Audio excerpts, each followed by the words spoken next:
Lucy Grant pressed her small nose against the glass dome, watching tiny blue butterflies dance around her mother's roses. The garden was her favorite place on the entire station. Everything else was metal and cold, but here, Earth lived again in pots and careful rows. She didn't hear the screaming at first. The dome was thick, built to hold atmospheres separate from the rest of the station's recycled air. Her mother said the plants needed Earth air to grow right, whatever that meant. Lucy just liked how it smelled like the videos of home she watched before bed. The butterflies scattered suddenly. Lucy frowned. They usually stayed near the roses until feeding time. Then she saw why. Something massive moved through the doorway. At first, Lucy thought it was a machine, some kind of station equipment her father forgot to mention. But machines didn't bleed. This thing left dark red drops on the white floor with every step that IT stood taller than any person Lucy had ever seen. Black scales covered its body, reflecting the dome lights like dark mirrors. 6 eyes, arranged in 2 rows of 3, glowed angry red. The mouth held more teeth than Lucy could count, each one longer than her hand. For legs thick as tree trunks carried it forward, and a tail dragged behind, knocking over a planter. Lucy should have been scared. Later, people would tell her she should have run.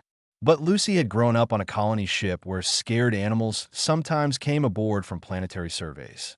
Her father always said scared things were more dangerous than mean things. And this creature looked very scared.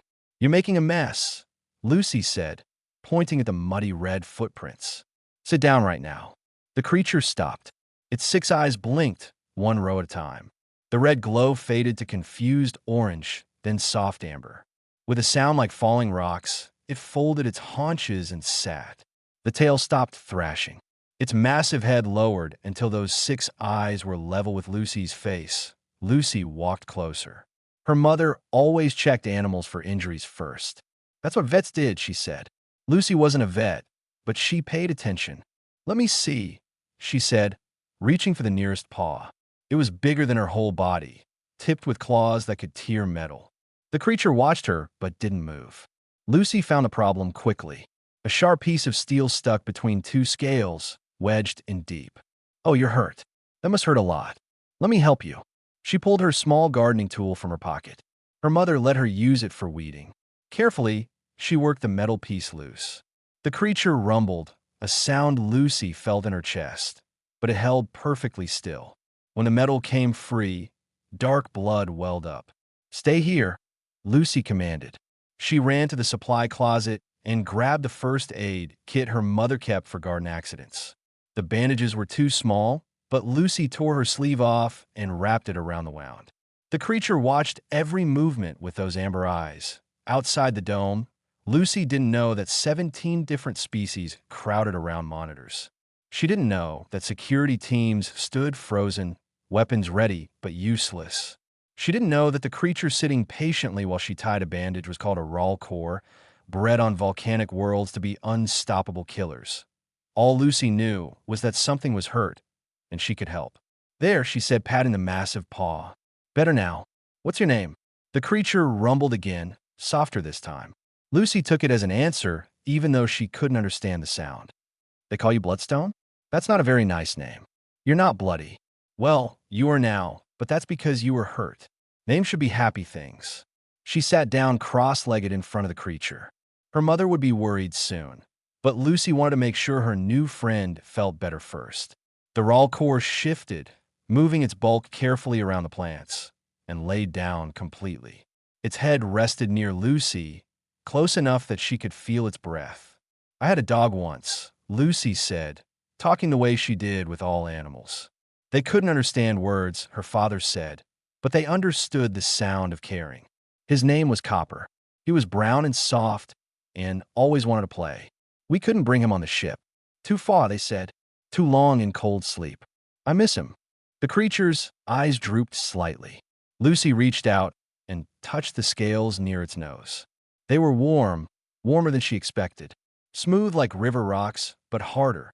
You're lonely, Lucy decided. That's why you were scared. Everyone's lonely sometimes. It's okay. She started humming a song her mother sang at bedtime. The raw core's breathing slowed, matching the rhythm. Its tail curled around its body, careful not to knock over any more plants. Lucy didn't see the security teams gathering outside. She didn't see her father's face, white with terror, pressed against the monitors. She didn't hear Ambassador Quinn calling this impossible, or the Breathen handler demanding his property back. She only saw a hurt animal that needed someone to be kind. And Lucy Grant, 6 years old and daughter of Earth, knew exactly how to do that. She'd been doing it her whole life. The Warbeast that had killed trained soldiers and broken through reinforced doors now lay quiet, watching a small human child with wonder in its 6 amber eyes. For the first time in its brutal life, someone had touched it without violence. Someone had helped without hurting. Outside the dome, the galaxy would soon learn what Earth had known for thousands of years. Sometimes the strongest bond isn't forged through fear or pain or dominance. Sometimes, all it takes is one small voice saying the right words at the right time. Sometimes, all you need is someone brave enough to care. Commander Prex had seen many strange things in 30 years of station management. Ships that bent space wrong and arrived inside out. Traders who breed methane trying to eat oxygen-based food. Once, a quantum experiment that made time run backwards in Base 7 for 3 whole minutes. But nothing prepared him for watching a human child treat a raw core like a pet. "Get every camera on that dome," he ordered. His 4 hands worked the controls, pulling feeds from 17 different angles. Around him, the monitoring room filled with representatives from species he couldn't even pronounce. Everyone wanted to watch the impossible. Lucy sat on the floor, legs crossed, using a small tool to clean the wound she'd bandaged. The raw core designated security asset bloodstone in station records. Watch her work with the patience of stone. Its 6 eyes never left her face. How is she alive? Ambassador Quinn's translator crackled. The ethery diplomat's skin had shifted to confused purple. Raw core don't hesitate. They don't wait. They kill. Captain Grant pushed through the crowd to reach the monitors. His hand shook as he gripped the console. "That's my daughter. We need to get her out of there. The moment we open that door, the beast will react," Commander Prex said quietly.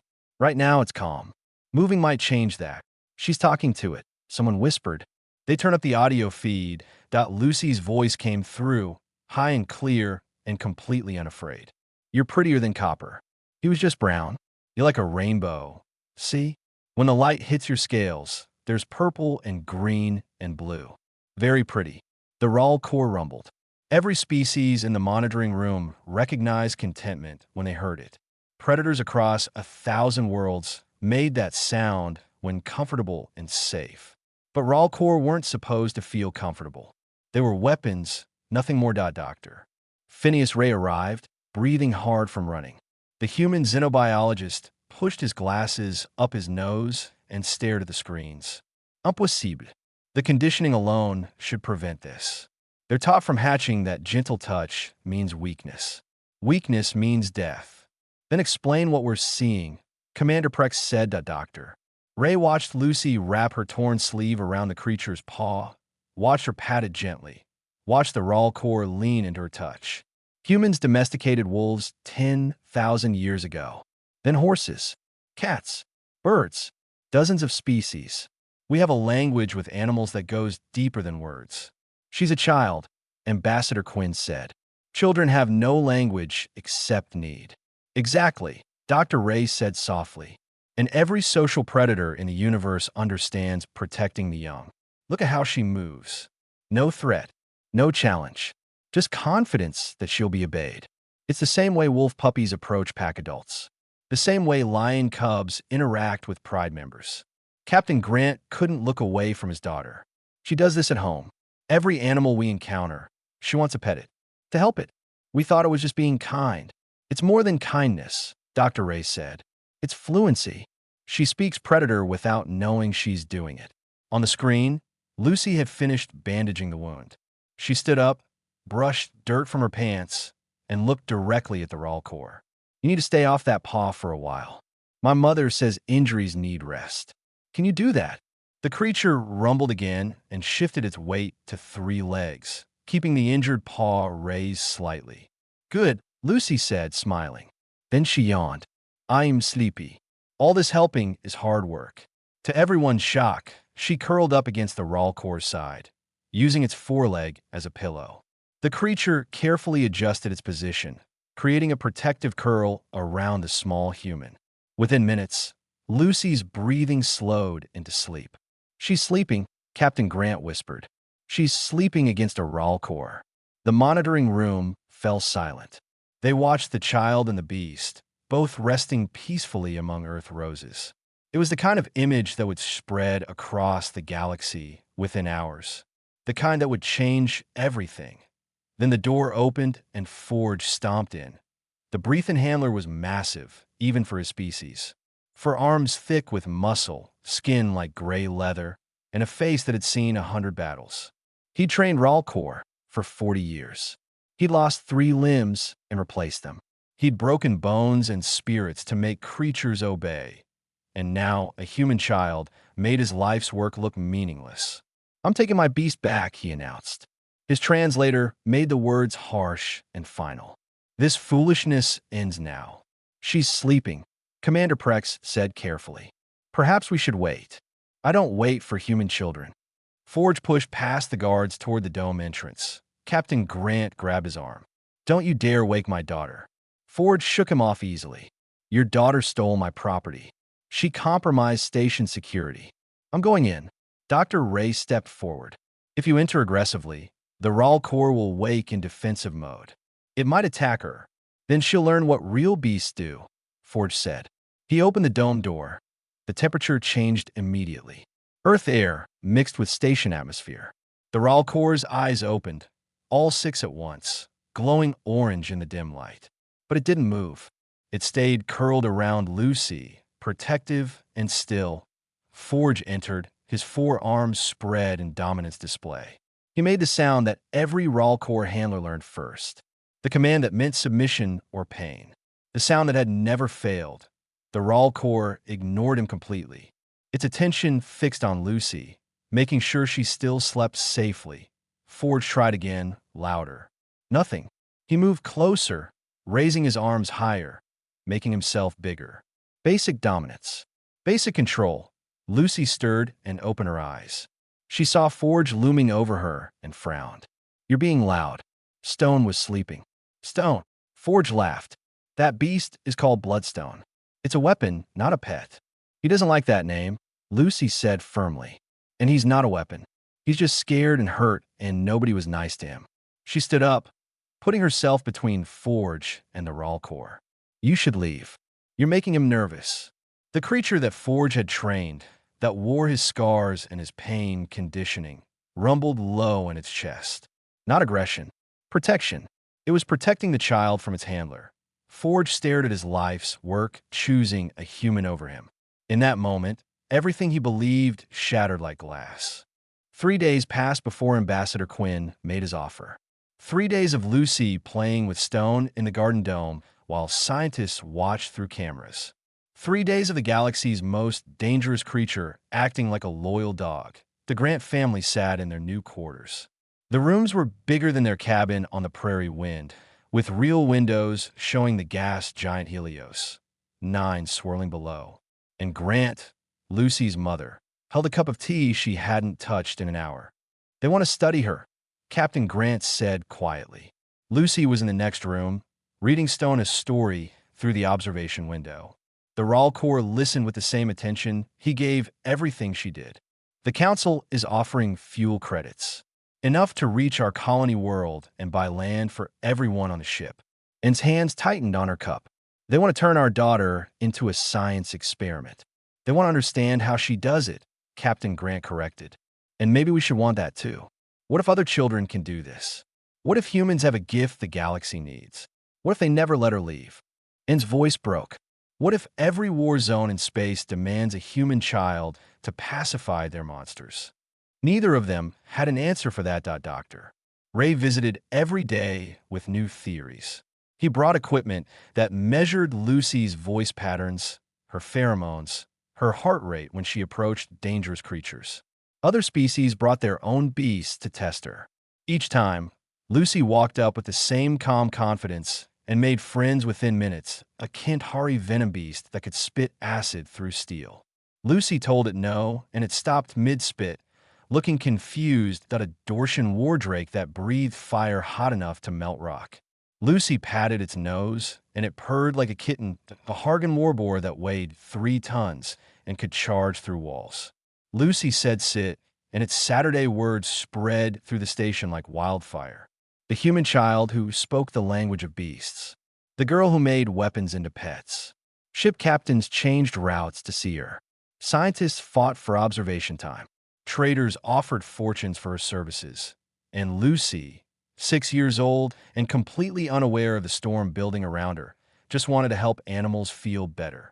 Stone is sad when I leave, she told her mother over dinner. Can he come to our room? Sweetheart, he's too big, and said gently. He wouldn't fit through the door. Lucy considered this seriously. Then can I sleep in the dome? I don't want him to be lonely. Captain Grant exchanged looks with his wife. Their daughter's kindness was going to break their hearts. The demonstration started in the second week. Ambassador Quinn insisted.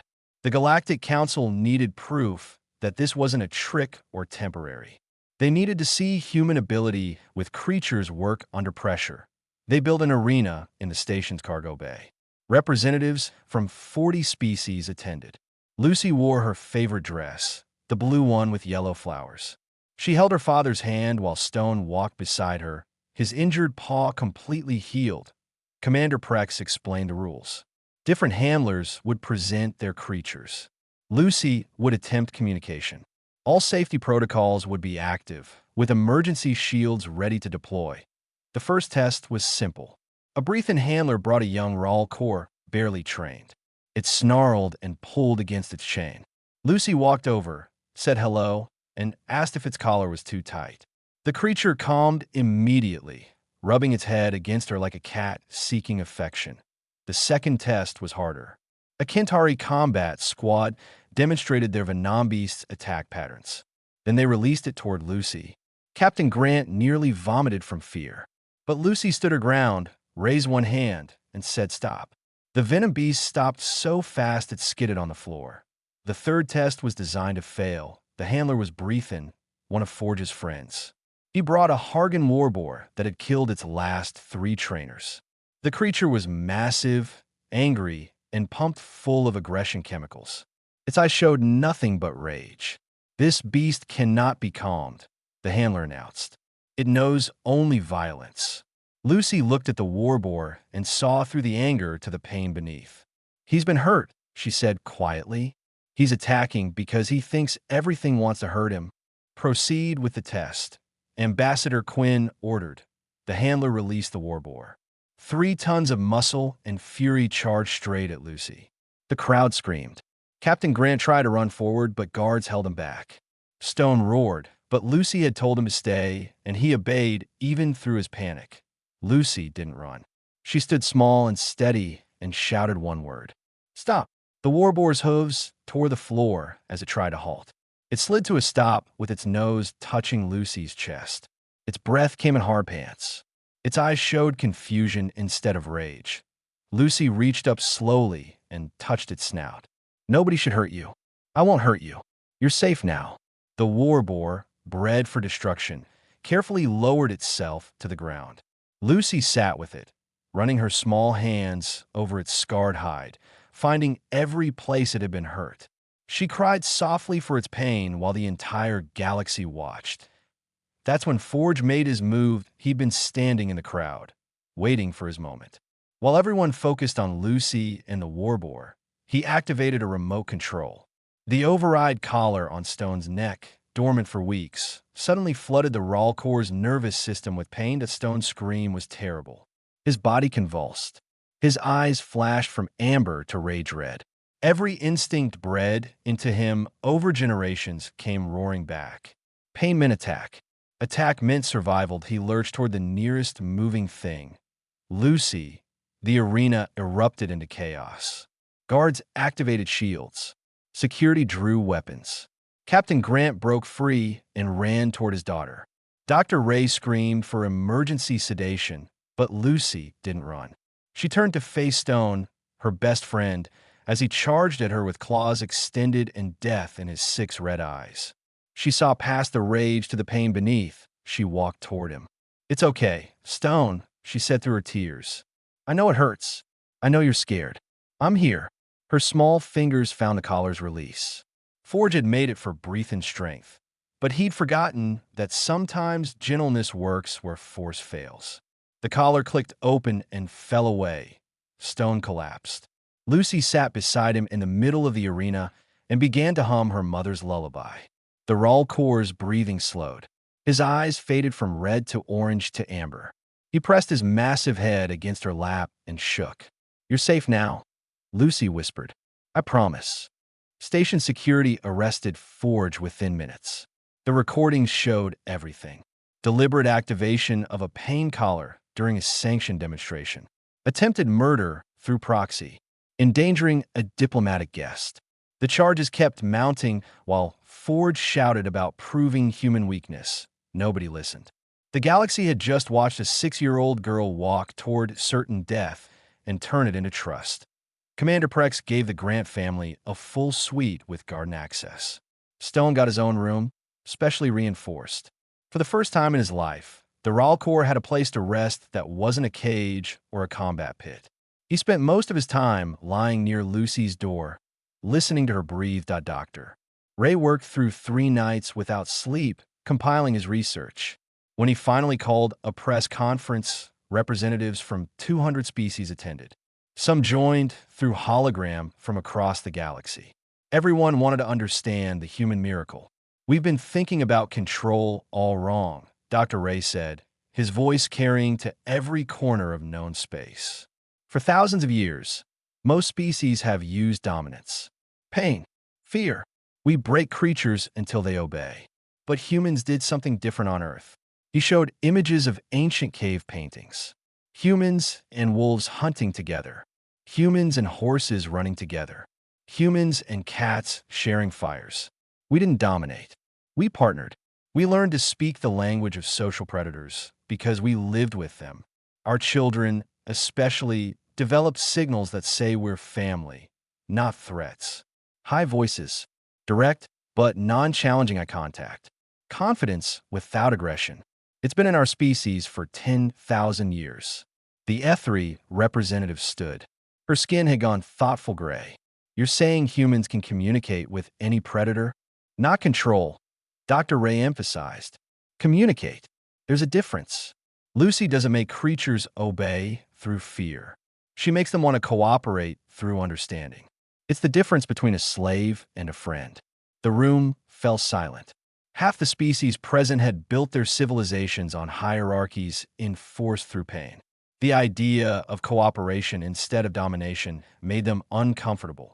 But the other half, species that evolved as prey or in cooperative groups, understood immediately. They'd watched their own predators their whole lives. They knew the difference between forced submission and willing partnership. The Dortian ambassador, a bird-like creature with brilliant feathers, spoke next. "Our war drakes have killed hundreds of handlers. We thought they were simply evil, born wrong. But your daughter played with one for an hour. It never threatened her once. Because she didn't threaten it," Dr. Ray said simply. "She approached it as a being worthy of respect, not a weapon to be wielded." Ambassador Quinn stepped forward. The proposal he carried would change the Grant family's life forever. "The Galactic Council wishes to establish an institution," he announced. "A place where creatures currently used as weapons can be rehabilitated. Where species can learn ethical treatment of predators. Where the human approach to animal partnership can be taught to those willing to learn." He paused, letting the words settle. "We're asking humans to staff this institution. Not as soldiers, not as tamers, as teachers, as healers. The compensation would be substantial. Enough to fund your colony worlds for generations." The Grant family had been given a private viewing room. They watched the press conference together, Lucy sitting between her parents with Stone's head in her lap through a specially open-door panel. "They want us to stay," and said quietly. "They want to help," Captain Grant corrected. "There's a difference." Lucy looked up at her parents with serious eyes. Stone was sad and hurt, and nobody was nice to him. "If we can help more animals like him, shouldn't we?" and felt her heart break and heal at the same time. Her daughter's simple morality cut through every adult complication. Help those who hurt. Be kind to those who suffer. It was that simple to Lucy, and maybe it should be that simple to everyone. What if it's dangerous? And asked. Everything's dangerous, Mama, Lucy said. But being kind is important anyway. The Prairie Wind's crew met to vote. Some saw opportunity, a chance to matter in a galaxy that usually ignored human colonies. Others saw exploitation, their children becoming tools for alien governments. Captain Grant stood before them all in the ship's common room. We left Earth to find freedom, he said, to build something new, but maybe what we found is bigger. Maybe humanity's place in the galaxy isn't about territory or resources. Maybe it's about showing other species there's a better way. And if they use us, someone shouted from the back. Then we leave, Captain Grant said firmly. But if we don't try, we'll never know if we could have helped. The vote took hours. In the end, 60% chose to stay and help establish the institution. 40% chose to continue to the colony world. The Prairie Wind would be divided, but that was democracy. Lucy didn't understand most of the adult complications. She just knew that Stone was happy now, that the warboar from the arena stayed close by, finally trusting humans, that the Venom Beast played gentle games with her in the Garden Dome. 2 weeks after the press conference. Everything changed again that a distress call arrived from the frontier reaches. A quarantine vessel carrying viral samples from dozens of worlds had been attacked by raiders.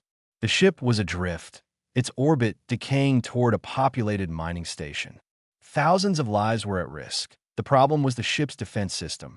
6 Raw Core Guardians, programmed to kill any unauthorized boarders. Traditional assault teams had zero chance of survival. The creatures would tear through any armed response. Commander Prex held an emergency meeting. The council had hours, not days. If the ship crashed into the mining station, the viral outbreak would kill millions. We could destroy it, one military commander suggested. Better to lose the samples than risk the plague. The samples include cures, Dr. Ray said. Vaccines for diseases we've just started to control. We'd be setting medicine back decades. Then what do you suggest? Commander Prex demanded. We can't board it. Everyone looked at Captain Grant, at the human sitting quietly in the corner with his daughter's future in his hands. No, and Grant said before anyone could speak. She'd slipped into the meeting room unnoticed. Absolutely not. You're not sending my 6-year-old daughter onto a death ship. We need someone who can communicate with the Raw Corps, Ambassador Quinn said carefully. Without that, everyone dies. Lucy had followed her mother into the room. She stood in the doorway, small and serious, with Stone beside her. I can talk to them, she said quietly. Let me help. Every parent in the room said no. And Grant said it loudest. But numbers didn't care about parental love. The quarantine ship would hit the mining station in 8 hours. 20,000 people worked there. 20,000 lives against one child's safety to doctor. Ray proposed a compromise. They would send a small team, with Stone going first to communicate with the Guardian Raw Corps. Lucy would stay in the shuttle's protected entry chamber unless absolutely necessary. Captain Grant would accompany his daughter. 2 security officers would handle the viral samples once the Guardians were calm, and held Lucy for an hour before they left. She didn't speak.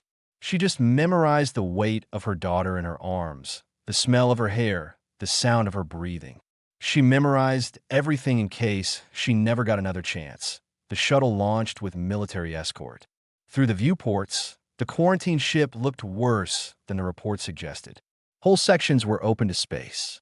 Emergency lights flickered weakly. Debris floated around it like a cloud of metal insects. 6 Raw Corps are inside. Commander Prex's voice crackled over the radio. Sensors show them patrolling different sections. They're on full alert, treating everything as a threat. Lucy pressed her face to the viewport. Stone sat beside her, his massive body curled protectively. He'd been quiet since they boarded the shuttle, sensing the danger ahead. They're just scared, Lucy said. Everyone left them alone. They don't know what happened. Dr. Ray checked her environmental suit for the 10th time. The child-sized suit had been rushed through construction. It would protect her from vacuum and biological hazards, but not from raw core claws if things went wrong. The shuttle docked at the auxiliary airlock. The seal held barely. Through the inner door, they could see dark corridors and flickering lights. Somewhere in that darkness, 6 confused and dangerous creatures waited. "Stone goes first," Captain Grant said. His voice was steady, but his hands shook. "We watch through his camera. If he can't calm them, we abort." Stone looked at Lucy. She touched his nose through the helmet. "Be brave," she told him. "Tell them we're here to help." The Raw Corps walked through the airlock alone. The team watched through his mounted camera as he moved down empty corridors. The ship's atmosphere still held in some sections, but most areas were exposed to space. Stone's claws clicked on metal floors. Minutes passed. Then they heard it. Deep rumbles and clicks. The language of Raw Corps, untranslated and pure. Stone stopped walking and began to respond. Through the camera, they saw the first Guardian appear. It was female, slightly larger than Stone, with scars covering her scales. She approached with head low, challenging. Stone held his position, but didn't respond with aggression. "He's not fighting," Dr. Ray whispered. "He's talking." More Guardians emerged from the shadows. 6 in total, forming a loose circle around Stone. Their eyes glowed red in the darkness. Their claws scraped metal, but they didn't attack. They were confused, trying to understand what Stone was saying. Lucy watched on the shuttle's monitor. "They're asking where everyone went. They think they did something wrong." Captain Grant stared at his daughter. "You can understand them?" "Not the words," Lucy said, "but I can see it. The way they hold their bodies. They think they failed their job." One Guardian, the female, moved closer to Stone. She vocalized something complex. Stone responded, and his body language changed. He was showing submission, not to her but to Lucy, showing that he followed someone worthy.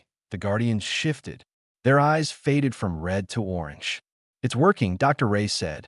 "He's telling them about Lucy." But Lucy was already moving. She'd cycled the airlock before anyone could stop her. Captain Grant lunged after her, but she was through the door, walking down the dark corridor in her small environmental suit. "Lucy, stop!" Captain Grant screamed through the radio. But her suit's speaker had damage from hasty construction. She couldn't hear him. .6 Raw Corps Guardians turned as one toward the approaching figure.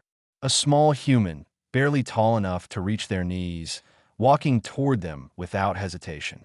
Stone positioned himself between Lucy and the others, but she walked around him. Lucy stopped in a shaft of emergency light. She reached up and tapped her helmet. The universal gesture for communication problems. Then she did something that made every species in the galaxy reconsider their understanding of bravery. She sat down cross-legged on the cold metal floor and waited. The female Guardian approached first. She lowered her massive head to examine the child. Lucy reached out slowly and placed her gloved hand on the creature's snout. Then she pointed to herself, to Stone, and back to the Guardian. Family point one by one, the Raw Corps settled into resting positions. Not submission. Calm. They recognized what Lucy represented. Not a threat. Not a master. Something that spoke to the deepest parts of their social instincts.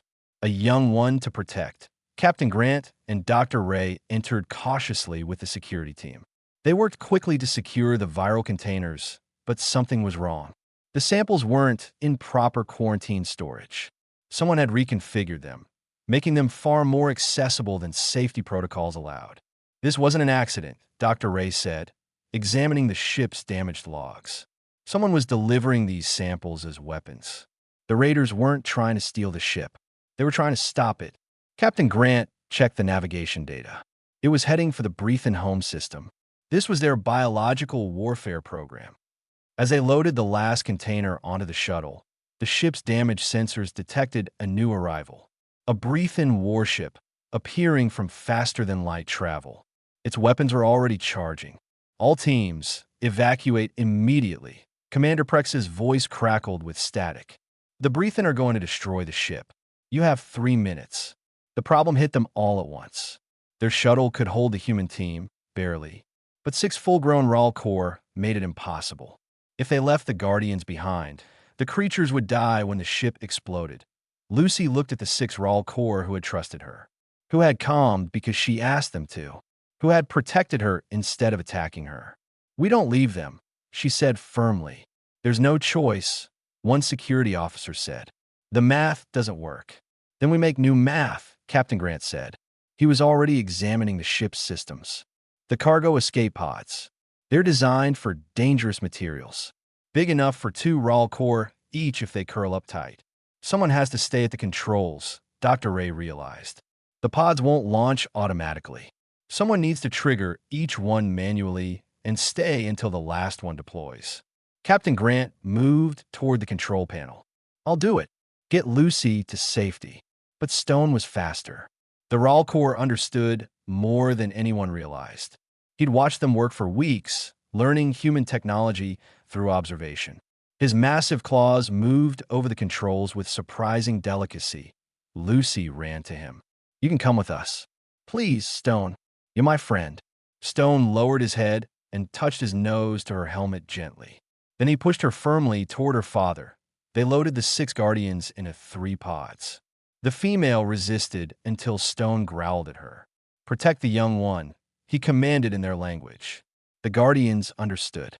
They accepted his authority. Captain Grant tried to pull Stone to the shuttle, but the Raw Corps positioned himself between the captain and the controls. The message was clear. There was no time for argument. The Breathen warship would fire any second. Through her working speakers, Lucy's voice rang out. "Stone, come." It was a direct order, the first she'd ever given. Stone hesitated, torn between programming and devotion. Lucy made the hardest choice of her life. "I don't want you anymore. Go away." The cruelest lie she'd ever told, designed to free him from his need to obey her. Stone recoiled. His eyes showed confusion and pain. But the words released him from his perceived obligation. Captain Grant grabbed Lucy and ran for the shuttle. The last thing they saw was Stone activating the pod sequence. Their shuttle separated just as the final pod ejected. The Breathen warship fired. The quarantine ship exploded in brilliant light. Lucy screamed against the viewport as fire consumed the quarantine ship. The escape pods scattered in different directions, too small and fast for the Breathen warship to target. 6 Guardian Raw Corps would survive, but Stone's pod never launched. Captain Grant tried to turn the shuttle back. Their fuel gauge blinked red. They couldn't reach the debris field and return to the station. The mathematics of space were cruel and absolute. "He saved us," Dr. Ray said quietly. He saw 7 pods and 6 Guardians. He made a choice. Lucy pressed her hands against the cold viewport. She couldn't cry anymore. She'd used all her tears. The creature she'd befriended, the one who'd taught her that Warbeast could be gentle, was gone. The station's emergency bay was chaos when they arrived. Medical teams swarmed the shuttle. The 6 Guardian Raw Corps were sedated and moved to secure containment. The viral samples were rushed to the science division. Ambassador Quinn waited in the bay with security forces. "The evidence you recovered proves Breathen involvement in illegal biological warfare. The Council has already filed formal charges. Their government is in crisis." Captain Grant barely heard him. He carried Lucy, who hadn't spoken since the explosion, and Grant met them at the bay entrance and took her daughter, holding her tight. For 3 days, Lucy refused to leave their quarters. She wouldn't eat, wouldn't play, wouldn't talk to any of the creatures that other species brought hoping to cheer her up. She sat by the window and stared at the stars. Stone was out there somewhere, scattered atoms in the dark. The friend who had trusted her, who had learned gentleness from her, who had died because she'd brought him into danger, and sat with her daughter on the 4th morning. Sometimes, sweetheart, loving someone means letting them make their own choices, even when those choices hurt us. "I told him I didn't want him," Lucy whispered. "That was mean. That was the kindest thing you could do," and said gently, "You freed him to choose, and he chose to save everyone. That's what heroes do." Lucy looked at her mother with red eyes. "I don't want to be special anymore. Being special hurts," and had no answer for that. She just held her daughter while the galaxy celebrated outside their window. Commander Prex entered their quarters that afternoon. His 4 hands held a datapad carefully. "There's been a development," he said. "A salvage team found debris from the quarantine ship. Large pieces survived the explosion, protected by the vessel's armored sections. Lucy didn't look up. They found an escape pod, Commander Prex continued. One that never launched but was shielded by hull fragments.